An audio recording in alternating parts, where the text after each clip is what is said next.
Coming back into the zoo is so nice because you're coming home. Part of you is coming home.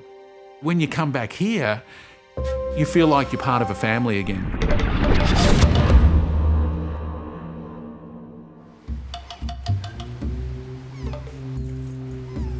I spent a dozen years specialising in primates and carnivores here at Melbourne Zoo as a zookeeper.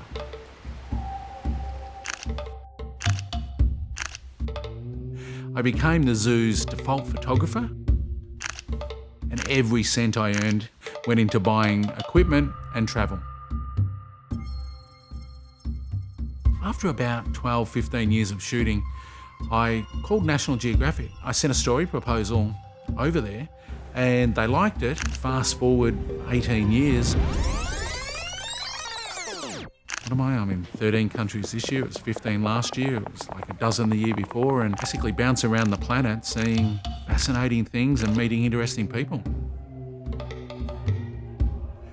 So today at the zoo I was shooting with the Fujifilm X-H1 and the 200mm f2, and it was a typical Melbourne winter's day. Glorious weather. I didn't even think of putting a cover on the gear. Mate. How are you, mate? Good, buddy. How are you? It's crazy how fast time goes, isn't it? It's been a very long time, mate. I think things have changed. We now bring them in the middle of the day, so they come into the dens, which allows us to go out there. Also, they have to go around the whole exhibit to find the food as well.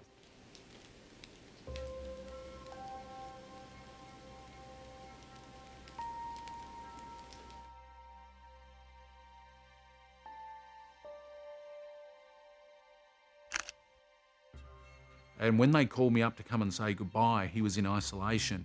And I opened the door and he did a threat bark and I said, "Oh, buddy." When he passed, that was the hardest thing that I'd had as a loss of a friend. The irony is that my son's nickname is Buddy. You know, so he very rarely gets called by me his first name, and I never knew that I'd replaced one buddy with another.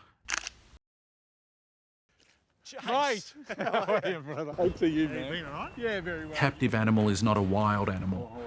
There is a vast gulf between the two. Just something different to give them a bit of dynamic feedback. And that's okay, because captive animals are here for a reason, for education, conservation, and all of those sorts of things that we need them to be here. Captive lions can get fat really quick, and we work really hard on making sure that they're busy. Part of it's exercise, part of it's getting them to do this physical stuff. I'm thinking they're going to bolt so quickly. I think they should get the run down to the carcass. If you give people the impression that that is a wild animal, And here comes the lion. at an educational level, it changes the way people perceive wildlife. The key point that a lot of people don't understand in the digital age, they're so keen to manipulate their pictures and to turn something into a great image when the raw is not a great file, that they think, look at my work, it's great, I should be in National Geographic. Yeah, no one cares about the post-production over there. If you shoot 20,000 frames on an assignment, you submit 20,000 frames, all raw. You and I are still in the same business because we're in the business of connecting people with wildlife. I'll bounce from the Arctic to the Antarctic to the Amazon to Africa to the Himalaya to the deserts of Australia, all in the 1 year. And if the gear I'm using can't keep up with that, it's just paperweights to me.